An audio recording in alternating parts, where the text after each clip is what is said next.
My arrogant sister banned me from Christmas because my factory job was embarrassing, so I ruthlessly ruined her fiance as a secret multimillionaire CEO. The text message came through at 2:47 p.m. on a Tuesday. I was reviewing Q4 projections when my phone buzzed with my sister Emma's name. "Can't have you at Christmas this year, Alex. Sorry. Mark's parents are coming and they're all corporate executives. Your factory job would be awkward. You understand, right?" Before I could respond, Mom's message appeared in the family group chat. "Emma's right, sweetie. Maybe next year when you've moved up. Face with tears of joy. Face with tears of joy. Face with tears of joy." 3 laughing emojis. That was Mom's signature move. Cruelty wrapped in emoji humor. My brother David chimed in. "Honestly, Alex, it's probably for the best. Mark's dad runs a hedge fund. What would you even talk about? Assembly line quotas." I stared at my phone for a moment, then typed, "Understood." That single word carried 28 years of history. Growing up, I was the family disappointment waiting to happen. Emma was the golden child. Perfect grades, perfect internships, perfect trajectory into corporate marketing. David followed close behind with his finance degree and his entry-level position at a regional bank that he talked about like he'd founded Goldman Sachs. Then there was me, the one who chose state school over private university, the one who majored in industrial engineering instead of business, the one who, according to family legend, threw away every advantage we gave you. "Industrial engineering," Dad had said at my graduation, barely masking his disappointment. "So you'll what? Manage factory floors?" "Something like that," I'd replied. What I didn't tell him was that I'd already accepted a position with Meridian Industries, not on the factory floor but in their management training program. What I didn't mention was that the CEO, James Chin, had personally recruited me after I'd presented a revolutionary efficiency model at a university conference that would save manufacturing companies millions. What I definitely didn't share was that James had looked at my work and said, "You don't think like an engineer, you think like someone who's going to run a company someday." I was 22 and I made a decision that day. I would build something extraordinary, and my family wouldn't know about it until I decided they deserved to know. The first 5 years were intentional obscurity. I worked 100-hour weeks redesigning Meridian's entire production infrastructure. I traveled to factories across 3 continents. I learned everything: supply chain, logistics, labor relations, material science, automation, integration, financial modeling. When family asked about work, I kept it vague. "Oh, factory stuff. Process improvements. Pretty boring." Emma would wrinkle her nose. God, I couldn't do it. All those machines and noise and working class people. "Don't you feel like you're wasting your degree?" Sometimes I'd lie while mentally calculating the $47 million in cost savings my latest efficiency model had just generated. By year 3, I was Director of Operations. By year 5, I was VP of Strategic Development. By year 7, James Chin called me into his office with an offer that would change everything. "I'm retiring in 18 months, he said. "The board wants you as CEO. "There's a condition," James continued. "There's a condition. The IPO $100 million company overnight. Maybe $300 million within 2 years. You'll own 22% through stock options and performance incentives. Are you ready for that spotlight?" I thought about my family, about the laughing emojis and the condescending questions about my factory job, about being uninvited from Christmas because I'd embarrassed my sister in front of her executive future in-laws. "I'm ready," I said. "But I want to control the narrative, keep my name out of the press until after the IPO. No Forbes profiles, no media appearances. We announced the transition 6 months after we're public and the stock has stabilized." James raised an eyebrow. "That's unusual. I have my reasons." He studied me for a moment, then nodded. "Your company, your rules soon." Anyway, the IPO happened on a Tuesday in March. Meridian Industries went public at $18 per share. By market close, we were at $31. The company was valued at $387 million. My 22% stake was worth $85 million on paper. I celebrated by eating takeout Chinese food in my home office, reviewing acquisition targets. The family group chat was active that night. Emma was planning her June wedding to Mark Stevenson, whose father, Richard, owned Stevenson Capital Management. The wedding budget had apparently hit $150,000. "Mark's being so generous," Emma gushed. "His parents are contributing $75,000. Can you imagine?" Mom responded. "That's what happens when you marry into quality, sweetie. Not like some people who will probably end up with a factory worker husband." Face with tears of joy. I didn't respond. I was too busy approving the purchase of a controlling interest in 3 suppliers that would vertically integrate our supply chain and add another $50 million to our valuation. Over the next 6 months, I transformed Meridian into an industry giant. We acquired 2 competitors, opened manufacturing facilities in 4 new countries, and pioneered automation technology that MIT would later call revolutionary. Our stock climbed to $52 per share. The company was now worth $680 million. My personal net worth crossed $149 million. Forbes called requesting an interview with our mysterious CEO. I declined. Wall Street Journal wanted a profile. I sent our PR director instead. I attended board meetings, supplier negotiations, and strategic sessions, but I stayed out of the public eye. At family dinners, the ones I was invited to, I remained Alex, who works at that factory. Still doing the factory thing? Uncle Robert asked at Thanksgiving. Still there, I confirmed, cutting my turkey. Well, at least it's steady work, he said, the way you'd compliment someone for showing up consistently to a mediocre job. In this economy, steady is good. Emma jumped in. Alex is actually really good at what she does. I mean, it's not glamorous, but someone has to manage those types of workers, right? She said it like she was defending me, completely unaware how condescending she sounded. Mark, her fiancé, sat beside her, looking uncomfortable. He was a junior analyst at his father's firm, coasting on the family name. We'd been introduced 3 times and he'd never remembered meeting me before. What kind of factory? He asked politely. Manufacturing, I said vaguely. Industrial production. Very boring stuff. Oh. He lost interest immediately, turning back to discuss market trends with David, who was desperately trying to sound knowledgeable about hedge fund strategies he'd clearly just Googled. I smiled and said nothing. The text message uninviting me from Christmas came 6 weeks before the holiday. I was in the middle of finalizing our biggest acquisition yet, a $200 million purchase of Techform Industries that would make us the dominant player in automated manufacturing systems. Emma's words stung less than they might have years ago. By now, I'd built something so far beyond her comprehension that her judgment felt like a child critiquing a symphony. But Mom's laughing emojis, David's comment about assembly line quotas, Pose activated something cold and strategic in me. I forwarded the message thread to my executive assistant, Sarah. Pull everything we have on Stevenson Capital Management, I wrote. Financials, client list, portfolio performance, personnel. I want to know what Mark Stevenson does there and how their firm is performing. Sarah's response came 2 hours later. It was thorough. Stevenson Capital Management was struggling. They'd made several bad bets on tech stocks and lost $40 million in the last 18 months. They were actively seeking capital infusions to stay afloat. Mark's role was junior analyst, basically a title his father gave him to justify his salary. He'd made exactly 0 successful investment recommendations in 2 years, and the kicker, they'd been trying to schedule a meeting with Meridian Industries for 4 months, hoping to pitch themselves as our investment management partner for our corporate treasury. Our CFO had been politely declining, saying our CEO would need to approve any such relationship. I smiled at my computer screen. Sarah, I wrote back, schedule that meeting with Stevenson Capital. Tell them our CEO will attend personally, December 20th, 2 p.m. Do not mention my name. Just confirm the CEO will be there. Understood, she replied. Then after a pause, this is going to be fun, isn't it? Extremely, I typed. December 20th arrived with clear skies and temperatures hovering around freezing. I dressed carefully that morning, a charcoal gray suit from Armani, a silk blouse, and the Cartier watch my board had given me when we hit $500 million in valuation. My hair was pulled back in a sleek bun. I looked exactly like what I was, a CEO of a $680 million company who'd built an empire while her family thought she was checking time cards on a factory floor. The Stevenson Capital offices were downtown in a building trying very hard to look more prestigious than it was. I arrived at 1:55 p.m. with Sarah and our CFO, Robert Martinez. Conference room C, the receptionist said, they're expecting you. We walked down the hallway through the glass walls. I could see them.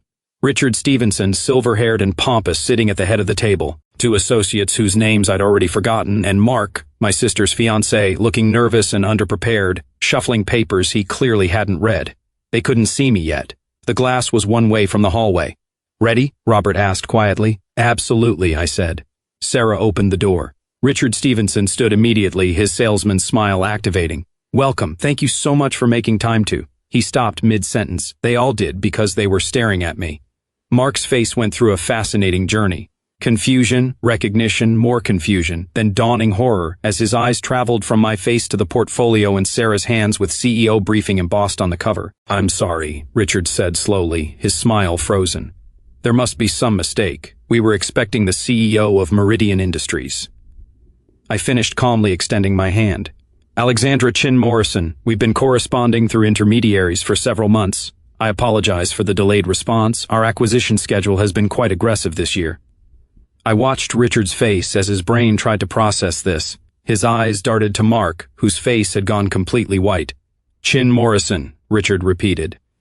"I took my husband's name when we married 3 years ago," I explained smoothly. "I'd married Daniel Morrison, Meridian's chief technology officer, in a quiet ceremony in Napa. My family hadn't been invited. They didn't even know I was married.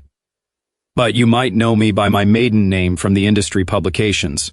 Alexandra Chin, though most people just call me Alex." The color drained from Richard's face now, too.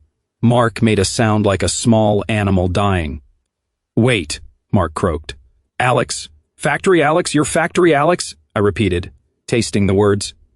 "Yes, I suppose that's what my family calls me. Because I work in manufacturing, because I run this manufacturing company, actually, because I built this $680 million manufacturing empire from the ground up over the last 8 years, while apparently being too embarrassing to invite to Christmas dinner." I let that hang in the air for a moment. "Shall we sit?" I continued pleasantly, moving to the head of the table, the seat Richard had been occupying. He scrambled to move. "I have another meeting at 3:30, so let's make this efficient." Sarah placed the portfolio in front of me. Robert took the seat to my right. Mark looked like he was going to vomit. "Now then," I said, opening the portfolio to reveal Stevenson Capital's complete financial breakdown. Information they definitely hadn't provided, but which I'd acquired through perfectly legal channels. "You've been attempting to position yourselves as potential investment managers for Meridian's corporate treasury. Currently valued at approximately $340 million in liquid assets, is that correct?" Richard found his voice. "Yes, we believe we could provide exceptional." "Your firm has lost $43 million in the last 20 months, I interrupted, reading from the report.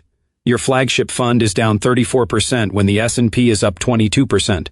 You've had client redemptions totaling $67 million this year alone. You're currently seeking capital infusions to maintain operational liquidity." I looked up. "Does that sound like a firm I should trust with $340 million? The silence was deafening.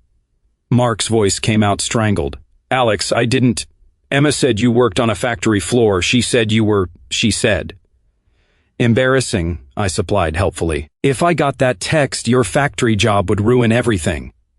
I believe those were her exact words, followed by my mother's laughing emojis and my brother's comment about assembly line quotas. I pulled out my phone and with theatrical precision found the message thread and turned it toward Richard. "This is from 6 weeks ago. That's your future daughter-in-law explaining why I couldn't attend Christmas dinner because my job would be too awkward around your executive family." Richard's face went from white to red. "Mark, what the hell?" "I didn't know," Mark shouted. "How was I supposed to know? He never said." "Emma said her sister worked in a factory. She made it sound like you were checking inventory or operating machines or something." "I do check inventory," I said mildly, "when I'm touring our 17 manufacturing facilities across 9 countries, and I understand machine operation intimately. I redesigned our entire automation system. That innovation alone saved us $89 million annually. It's also why MIT offered me an adjunct professorship, which I declined because running a company is rather time-consuming." I stood up, smoothing my suit. "Gentlemen, I think we're done here. Robert, please note in our files that Stevenson Capital Management is not an appropriate fit for our investment needs." "Wait!" Richard stood desperately. "Miss Chin, Miss Morrison, please. There's been a terrible misunderstanding. What my future daughter-in-law said, that was clearly not a misunderstanding," I corrected. "It was exactly what she believed, what my entire family believes, that I'm somehow lesser because I chose manufacturing over marketing, that I'm an embarrassment because I built something real, instead of pushing PowerPoints around a conference room." I turned to Mark, who looked like he wanted to disappear into the floor. "You should probably call Emma. Tell her that her embarrassing factory worker sister just denied your father's firm a potential $340 million account. Tell her that the working class people I manage include 1,200 employees across 3 continents, 47 of whom have PhDs. Tell her that the boring factory stuff I do resulted in a company valuation that makes your father's entire firm look like a lemonade stand." "Please," Mark whispered. "The wedding is in 6 months. Emma will kill you." I suggested yes, probably. But that's not really my concern, is it? After all, I won't be at the wedding. I'm too embarrassing. I walked toward the door, then paused. "Oh, and Mark, one more thing. That factory you all love to mock, the one where I supposedly waste my degree. We're announcing a major acquisition next week. Techform Industries' $200 million purchase price. It will push our valuation over $900 million. The Wall Street Journal is running a profile piece on me. They've been requesting it for 18 months and I finally agreed. Forbes is doing a feature on 30 under 30 CEOs who changed their industries. I'll be on the cover." I smiled. "So in about 10 days, everyone in your father's professional circle, everyone Emma has been bragging to about marrying into an executive family, will know exactly who I am. They'll know that the Stevensons tried to land Meridian as a client, and they'll know that the CEO personally declined because your firm's performance was too risky." I let that sink in. "How do you think that plays at country club brunches, Mark?" His face answered for him. "Merry Christmas," I said, and walked out. I made it to my car before my phone started exploding. The first call was from Emma. I didn't answer. The second was from Mom, declined. The third was from David, which was interesting. He usually stayed out of family drama. I let them all go to voicemail and drove back to the office. Sarah met me at the elevator with a grin. "Mark Stevenson called 4 times. Your mother called twice. Your sister has called 7 times and sent 14 text messages. Your brother left a voicemail that was mostly just him saying, 'What the hell?' repeatedly." "Perfect," I said. "Block their numbers from my office line. Personal phone too, actually." "Already done," Sarah confirmed. "Also, your husband called. He saw the Stevenson meeting on your calendar and wanted to know if he should prepare bail money." I laughed. Daniel understood exactly what today had been about. "Tell him I'll be home for dinner. We're celebrating." By evening, the voicemails had reached epic proportions. Emma's first message: "Alex, Mark just told me the craziest story. Call me back immediately. This is insane. You're a CEO? Since when? Why didn't you tell us?" Emma's 5th message: "Okay, I'm reading about your company online and Alex, I don't understand. Why would you hide this? Why would you let us think you were just, call me back, please?" Emma's 10th message: "Mark's dad is furious. He says you humiliated them. He says you deliberately deceived us. Alex, the wedding is in 6 months. Mark's family is talking about calling it off. How could you do this to me?" The tone was not, "I'm sorry I uninvited you from Christmas." Not, "I'm sorry I was ashamed of you." Just, "How could you do this to me?" Mom's messages followed a similar pattern. Shock, confusion, then anger that I'd made them look foolish by hiding my success. David's voicemail was different. "Alex, Look, I'm reading about you right now. 9 countries, $680 million. Why didn't you say something? We've been treating you like..." "I get it now. I get why you didn't say something. Call me back, please. I owe you an apology." At least David was capable of basic self-reflection. I didn't call any of them back. The next morning, my executive assistant forwarded me an email that had come through our corporate contact form. It was from Richard Stevenson. "Miss Morrison, I hope we can discuss yesterday's meeting more calmly. There have clearly been family miscommunications that affected everyone's perception. I would appreciate the opportunity to..." I deleted it without finishing. An hour later, Emma showed up at Meridian's headquarters.